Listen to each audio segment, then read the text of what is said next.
Afwan Ustaz mau nanya, gimana hukumnya akhwat sholat pakai baju gamis sedangkan familiarnya suka pakai mukena? Mukena itu cuma ada di Indonesia, di Mesir nggak ada mukena. Antum capek nyari mukena di Maroko nggak akan ketemu.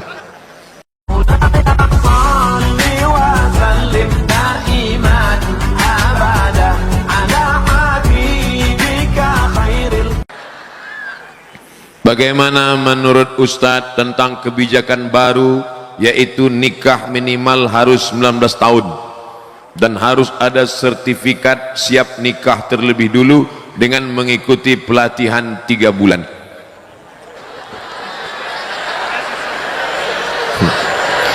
Saya bicara masa depan Indonesia, dia cerita nikah. Kalau saya tahu nikah itu lebih banyak baiknya daripada mudaratnya, kalau saya tahu nikah cepat itu bagus, pagi khitan siang nikah. Tapi tentu Nabi juga bersabda, kata Nabi, man istata'a minkumul ba'ah, siapa di antara kamu yang sudah ba'ah. Ba'ah artinya al-qudrah, mampu secara finansial. Adik-adik, anak-anakku sekalian, kalian sekolah, kakak kelas kalian banyak sekarang, ada di Turki, ada di Mesir, lebih 15 alumni Darul Quran Mulia di Kairo, Mesir. Saya waktu ke Mesir, anak-anak Mesir, adik-adik kelas nanya, Ustaz, kami gimana kalau nikah atau kuliah Pak Ustaz? Kuliah sambil nikah. Terus makannya gimana? Subsidi silang. Kamu dapat kiriman kan? Iya. Kamu dapat kiriman? Iya. Gabungkan APBD-nya. Cari yang siap dari nol, di pom bensin dong Ustaz. Adinda, AA kan lagi belum kerja nih, siap nggak makan sehari denganku? Jangankan semakan sehari, Senin Kamis aja kita puasa, kata dia. Tapi jangan lama-lama, kata dia. Nah, oleh sebab itu perlu kesiapan mental. Masalah perlu sertifikat sebelum nikah, ini memang dari dulu saya ngomong ke Bapak Kepala Kantor Wilayah Kementerian Agama Provinsi Riau dulu, namanya Pak Dr. Asyari Nur. Pak Dokter, ini sekarang banyak laki-laki nggak mengerti masalah nikah, dikit-dikit marah, satu hari sampai jatuh tolak 5. Pagi kopi terdatang lambat datang, tolak 1. Sambal terlalu pedas, tolak 2. Gulai kurang garam, tolak 3. Nggak ngerti dia masalah nikah. Jadi Pak, kata saya waktu itu, gimana kalau kita buatkan 20 SKS, orang yang mau nikah ini dibuatkan kursus pranikah. Setelah dia ngerti masalah pernikahan, akidahnya mantap, bisa jadi imam, baru dia boleh nikah. Bagus, setuju. Jadi program ini tinggal diisi saja, dibuatkan. Tidak boleh menikah sebelum ikut kursus bisa baca Quran. Setuju? Supaya dia bisa jadi imam. Bayangkan kalau suaminya tamat Darul Quran Mulia, Masya Allah, di tengah malam itu dia akan membangunkan istrinya, wake up my darling, wake up my honey. Karena dia tiap malam tahajud di Darul Quran. Dia pun sholat, Allahu Akbar, Bismillahirrahmanirrahim, Ar-Rahman Allamal Quran, Khalaqal Insan, Allamahul Bayan. Allahu Akbar. Kata makmumnya, loh kok cepat banget. Begitulah kalau suaminya alumni Darul Quran Mulia. Tapi kalau yang nggak lulus sertifikat tadi, Allahu Akbar, sampai salam nggak bunyi. Imam silent. Na'udzubillah. Tapi masih syukur masih mau tahajud. Nah, jadi ini kita isi saja pelatihan 3 bulan, bagus, tapi isinya harus diisi dengan pesan-pesan Islami. Suaminya pandai baca Quran, suaminya mesti sholat, ngerti masalah hukum talak, rujuk, li'an, khulu, ngerti masalah pembagian harta warisan. Ini banyak sekarang anak-anak kita yang perempuan ditipu, dibodohi sama suami yang nggak ngerti agama ini.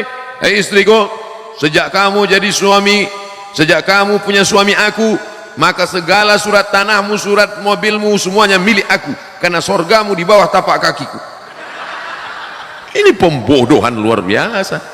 Oleh sebab itu 3 bulan pelatihan ini harus diisi dengan nilai-nilai kebangsaan, nilai-nilai keagamaan. Maka ini bagus sekali.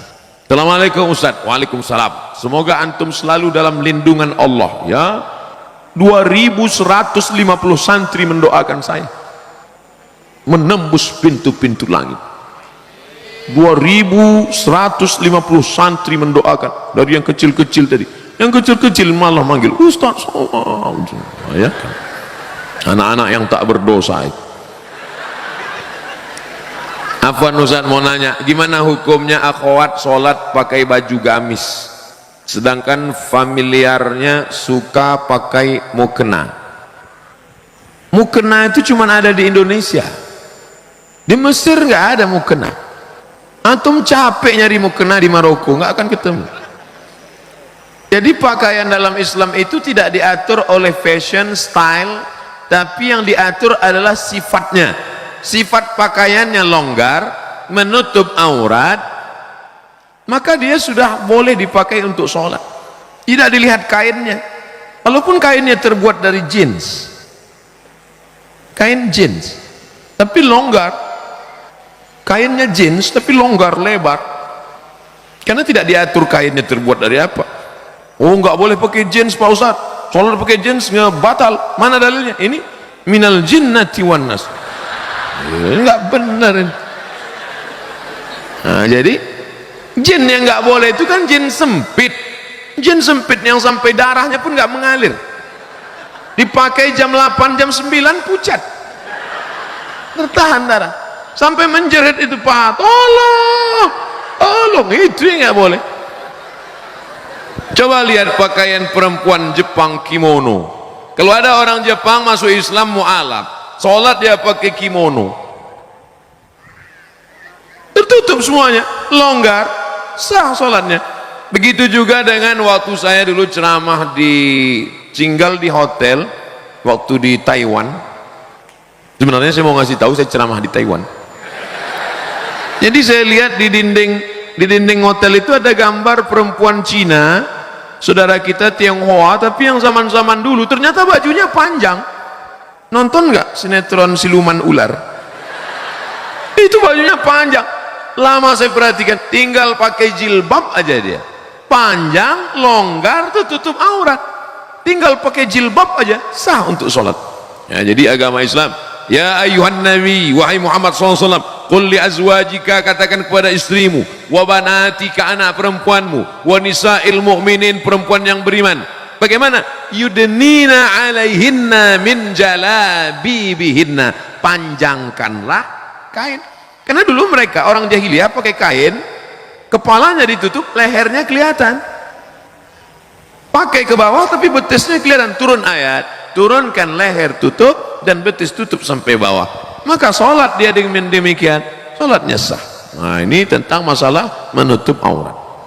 Apa ancaman bagi orang yang mengabaikan hafalan Quran sebagai peringatan bagi para hufaz untuk selalu menjaga hafalannya? Orang yang melupakan bacaan Quran nanti bangkit di padang mahsyar giginya hilang dalam keadaan ompong. Tapi hadisnya dhaif, tidak bisa dijadikan sebagai dalil dalam masalah akidah. Tapi hadis yang kuat tentang menyia-nyiakan hafalan Quran adalah termasuk bagian dari menyia-nyiakan agama Allah. Karena kata Nabi, taraktu fikum amraini, aku tinggalkan pada kamu 2 perkara, intamasaktum bihima, kalau kamu pegang yang 2 ini lan tadillu abada, kamu tidak akan sesat untuk selamanya, kitab Allah Al-Quran wa sunnati. Maka siapa yang menghafal Al-Quran berarti dia sudah menegakkan agama Allah, dan siapa yang melupakan berarti dia sudah merobohkan agama Allah. Oleh sebab itu jangan gara-gara ini malah jadi takut menghafal Quran, justru hafal terus dan terus mulazamah, terus istiqamah, ulangi hafalan, jaga hafalan, jaga pandangan mata. Syakautu ila waqi'in, aku melapor kepada Imam Waqi' su'a hifzi, tentang hafalanku yang jelek. Fa arsyadani ila tarkil ma'asi, Imam Waqi' memesankan padaku tinggalkan perbuatan maksiat. Li'anal ilma nurun, karena ilmu adalah cahaya. Wa nurullah la yuhda lil 'asi, tak mungkin Allah memberikan hafalan Quran pada orang yang kepalanya banyak perbuatan maksiat. Oleh sebab itu ghaddul basar, tundukkan pandangan, jaga kehormatan kemuliaan. Mudah-mudahan Allah menguatkan hati hafalan anak-anakku sekalian, amin ya rabbal alamin. Apa pendapat, bagaimana tanggapan Ustadz tentang kaum Freemason? Freemason Yahudi, tidak membawa agama, tapi yang dibawanya adalah pemikiran pluralisme, semua agama benar, semuanya selamat, jangan tanya akidahnya, yang penting orangnya baik, yang penting orangnya sopan, jangan tanya agama, jangan tanya akidah. Dalam Islam justru lain asyrakta, kalau kau syirik la yahbatanna amaluka, semua amalmu tidak bermakna. Wa qadimna ila ma amilu min amalin, semua amal kamu nanti akan didatangkan, ini sedekahmu, ini wakafmu, ini infakmu, tapi kemudian dijadikan amal itu haba'am manthura, seperti debu yang dihembus angin. Dalam Islam pokok pangkal pertama yang penting adalah akidah. Dalam Islam baik pun orang kalau akidahnya tidak benar. Wa may yabtaghi ghairal islami dina, siapa yang mencari agama selain daripada Islam, falai yuqbala minhu, dia tidak akan diterima, wa huwa fil akhirati minal khasirin. Laki-laki kalau mau mencari perempuan yang dilihat agamanya, tungkahul mar'atu li arba', perempuan dinikahi karena 4, 5, liha karena hartanya, wali hasabiha karena keturunannya, wali jamaliha, beautiful. Tapi yang dipandang, coba lihat yang keempat, fazfar bidzatid din, lihatlah agamanya, taribat yadaka, kau akan selamat. Perempuan kalau memandang laki-laki, walinya, bapaknya, kakeknya, abangnya, adiknya, pandang laki-laki apa? 2, idza ja'akum man tardawna dinahu, kalau kau lihat ada laki-laki baik agamanya, wa khuluquhu, baik akhlaknya, fazawwijuhu, nikahkan anakmu, adikmu dengan dia. Yang pertama dilihat dari laki-laki agama, yang dilihat dari perempuan agama. Jadi sekarang kalau ada Freemason mengatakan agama nggak penting, yang penting dia orangnya baik, yang penting gajinya besar, yang penting mobilnya mewah. Oh, nggak bisa begitu. Iya kalau mobilnya cash, kalau kredit. Ustadz, jika kita punya utang, ini udah cerita utang nih, belum dibayar, ketika kita ingin membayarnya kita tidak tahu di mana orangnya berada. Alhamdulillah. Bagaimana cara kita untuk membayar utang tersebut? Cari dia. Gimana nyarinya Pak Ustadz? Google.com. Sekarang dengan adanya teknologi mudah sekali mencari. Saya berapa kali cari teman SD, teman sekolah, teman pesantren, saya cari di FB ketemu. Efek positifnya bisa silaturahim, tapi ada juga efek negatifnya. Banyak yang CLBK, cucian lama belum kering. Tadi saya buat undangan reuni, Ustaz Somad tolong umumkan acara reuni anak SMEA. Hai saudara-saudara alumni SMEA sekolah anu, jangan lupa hadiri reuni pada tanggal sekian. Reuni tetap sambung silaturahim, awas jangan CLBK, waspadalah. Nah, oleh sebab itu reuni-reuni bagus, ya kan? Iya kata anak Ustaz. Nah, cari dia. Kalau sudah dicari nggak juga ketemu ahli warisnya, ternyata dia sudah meninggal, anaknya ada, bayar ke anaknya, anaknya juga nggak ada lagi Pak Ustadz, maka hitung berapa hutangmu dulu, hitung menurut harga emas tahun 80 1 gram berapa. Kalau 1 gram sekarang 500.000, ikut dulu kamu hutangnya berapa. Kalau dihitung emas 2 gram Pak Ustadz, waktu itu berapa? 25.000. Sekarang 2 gram emas sudah 1 juta. Jangan bayar 25.000, karena 25.000 sekarang dengan dulu inflasi, harga tidak stabil. Yang stabil itu emas. 2 gram dulu berarti 1 juta sekarang. Bayarkan. Kemana bayarnya? Lembaga yang dinikmati orang banyak. Di mana itu Pak Ustadz? Yang paling berkah para penghafal Quran, serahkan ke Darul Quran Mulia untuk pembangunan masjid. Kalau Darul Quran mau nerima, bisa jadi Darul Quran Mulia nggak mau nerima. Pak, saya mau membayar hutang. Sudah kamu cari? Sudah. Hutang apa ini? Dulu Pak. Hutang apa? Saya malu mau cerita. Masalah apa? Dulu makan bakwan sering bayar. Kalau cuman bakwan jangan bawa ke Darul Quran, terlalu kecil brother.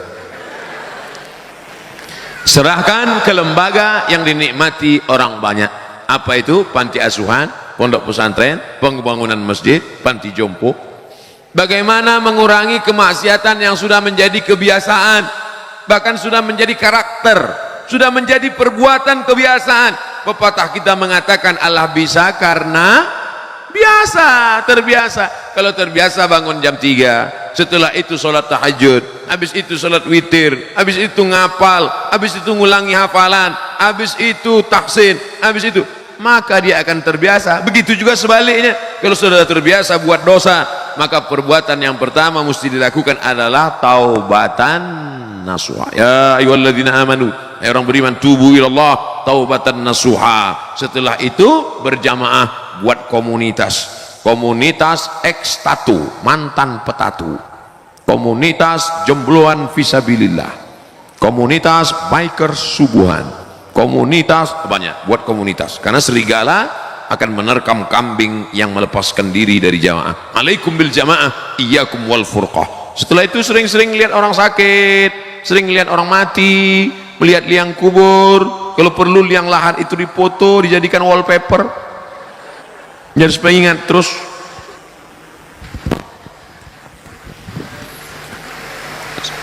Menyikapi konflik Suriah, ketika kita berdoa, kita harus berdoa seperti apa? Soalnya perang melibatkan pihak yang sangat banyak, kita tidak jelas. Allahumma ansuril Islam wal muslimin, tolonglah saudara kami orang Islam muslimin. Waqdhulil kafarata wal musyrikin, hinakan orang kafir dan orang musyrik. Allahumma ansur ikhwanana al mujahidin al mustad'afina fi Palestin wa fi Suriah wa fi Rohingya wa fi Uyghur. Doanya begitu, minta tolong hamba-hamba Allah yang teraniaya. Dan jangan sangka Allah itu robot. Nah, ini perlu akidahnya benar. Masa iya Allah tak bisa membedakan mana hak, mana batil, mana orang betul, mana orang batil? Jadi jangan sangka, salah, nanti salah alamat doa saya Pak Ustaz. Enggak, minta sama Allah menolong mustad'afin yang teraniaya, Allah menolong orang yang lemah, Allah menolong orang yang terzalimi. Sudah muncul Imam Mahdi, apa betul Pak Ustaz? Ketika Habib Umar bin Hafiz datang 2 tahun yang lalu, kebetulan saya ikut dialog, diminta sebagai pembawa acara. Ada yang nanya, Habib Umar, ya Imam Mahdi udah lahir apa belum? Kata Habib Umar, ente nggak perlu cari-cari kampungnya di mana, dia udah lahir apa belum, di rumah sakit mana, tahun berapa. Yang perlu dipersiapkan adalah iman dan amal soleh, supaya bisa membedakan mana yang asli, mana yang palsu. Man qara'a surat Al-Kahfi, siapa yang baca surat Al-Kahfi yaumal Jumu'ah, hari Jumat, sore Jumat, petang Jumat, malam Jumat, adha'alahu min nur, Allah berikan dia cahaya ma bainal jumu'ataini. Siapa yang menghafal awal 10 surat Al-Kahfi di Darul Quran mulia, mereka bukan menghafal awal Al-Kahfi, ujung Al-Kahfi, bukan cuma malam Jumat, tiap hari mereka membaca. Maka andai datang nanti mengaku-ngaku Imam Mahdi, datang nanti Dajjal, maka yang paling bisa membedakan insyaallah anak-anakku dari Darul Quran mulia. Amin.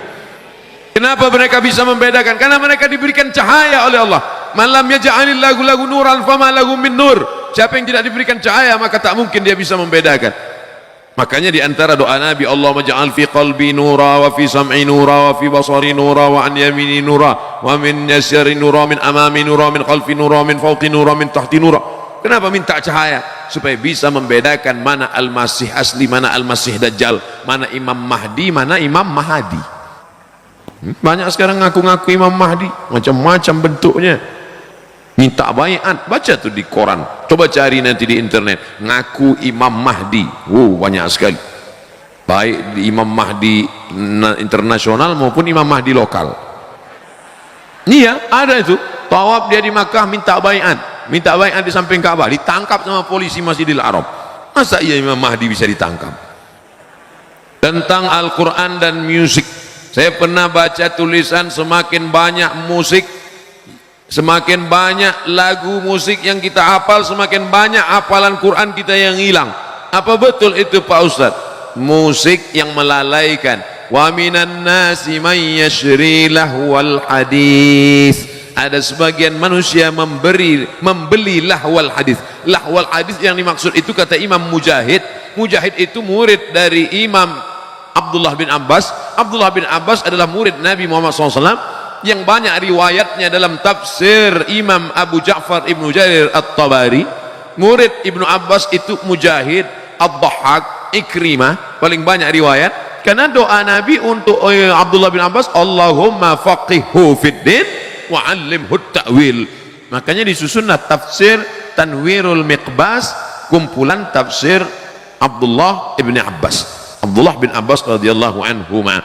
Nah, apakah musik bisa melalaikan hati dalam Al-Quran, dari Al-Quran? Ya, karena kalau orang hafal lagu itu pasti terngiang-ngiang dia saat mau tidur malam, ayatnya kalah, yang diingat itu musik pas mau tidur malam.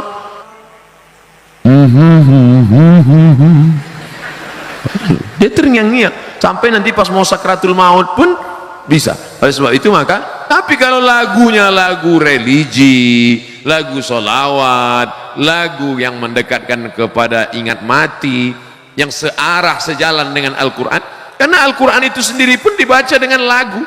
Laisa minna man lam yataghanna bil Quran. Siapa yang baca Quran lurus-lurus saja, tidak ada lagunya, bukan golongan kami, kata Nabi. Makanya para ulama membolehkan memasukkan bayati, soba, sika, nahawan, jaharka, ras. Itu tadi qori kita, itu kan pakai lagu itu. A'udzubillahi minasyaitonir rajim.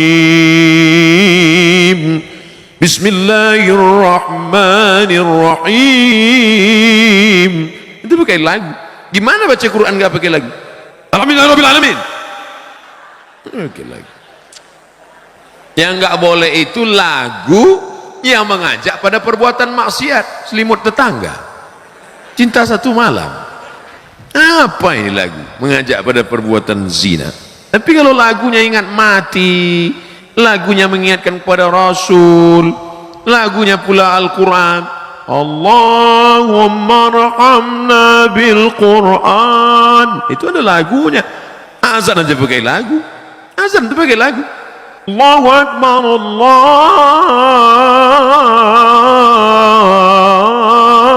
Akbar, pakai lagu.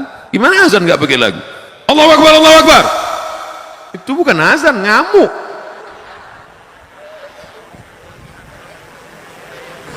Jadi jangan sampai anak-anakku mendengarkan lagu-lagu, musik-musik yang melalaikan dari Allah, karena dia akan membuat terngiang-ngiang dalam telinga, mengigau di waktu malam, bahkan lagu. Jangan. Tapi insya Allah kalau di pesantren, insya Allah dia selamat, karena dia tidak pakai handphone, dia tidak nonton TV. Kalaupun menonton, hanya tontonan yang bisa dijadikan sebagai tuntunan. Sedangkan yang melalaikan tidak mungkin. Tolong nasihati kami para santri. Udah dari tadi nasihat terus tentang bahaya pacaran. Gimana mau cerita bahaya pacaran, orang lihat perempuan aja enggak? Lihat perempuan aja pas saya datang ini. Makanya banyak yang berharap saya sering-sering datang. Sering-seringlah datang ke sini Ustaz, biar kami bisa ketemu lagi. Oke, kita bicara sebagai orang yang dewasa, bukan anak-anak. Laki-laki membonceng perempuan, pergi sana, pergi sini, bonceng sana, bonceng sini, masuk angin, gembung. Maaf, beribu maaf Pak Kiai, mungkin tidak sopan, tapi saya perlu cerita ini untuk anak-anak kita. Yang muntah-muntah laki-laki apa perempuan? Perempuan. Kalau hamil yang melahirkan laki-laki apa perempuan? Perempuan. Yang hilang kehormatannya laki-laki apa perempuan? Perempuan. 9 bulan 10 hari kemana-mana, perempuan. Laki-laki enak aja.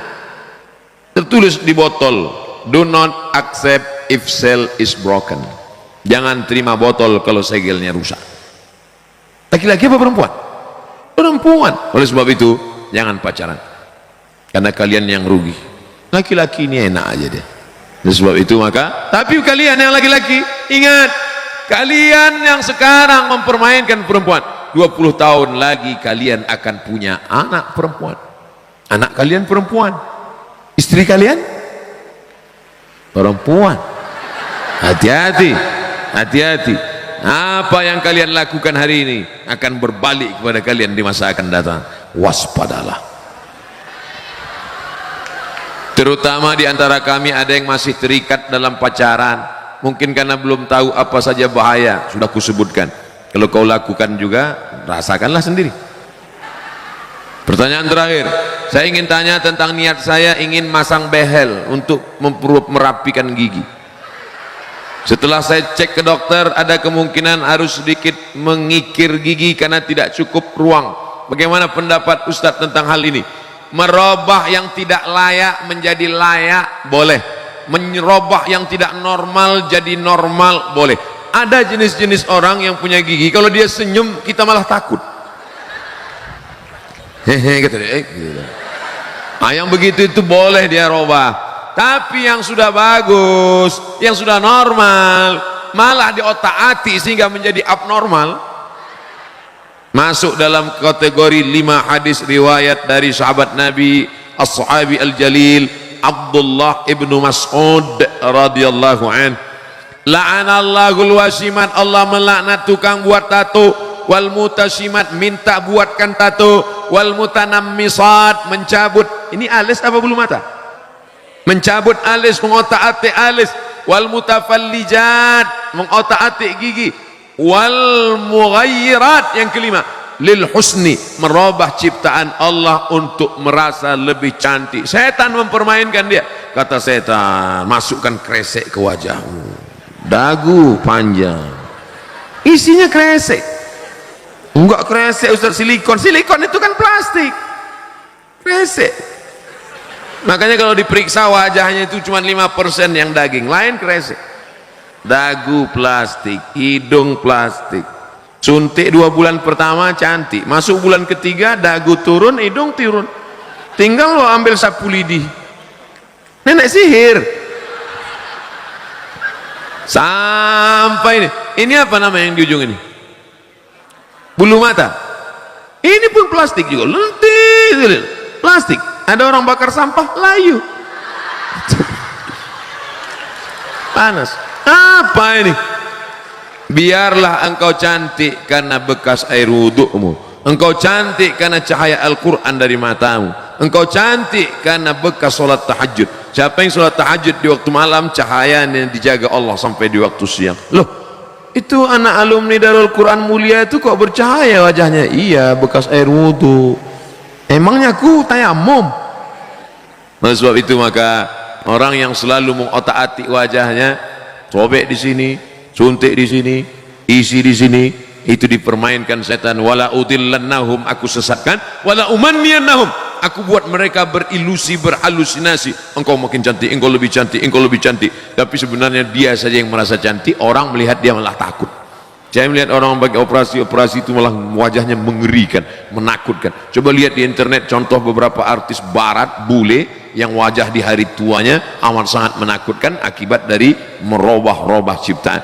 Tapi kalau hanya memperbaiki dari yang tak layak menjadi layak, face off bagi yang kebakaran, nauzubillah, habis kena api, maka dioperasi menjadi layak, boleh, tidak termasuk dalam wal mughayyirat lil husni. Mudah-mudahan kajian kita malam ini menjadi amal soleh insyaallah. Di akhir majlis mari kita sama-sama berdoa kepada Allah. Astaghfirullahalazim, astaghfirullahalazim, astaghfirullahalazim alladzi la ilaha illa huwal hayyul qayyum wa atubu ilaih.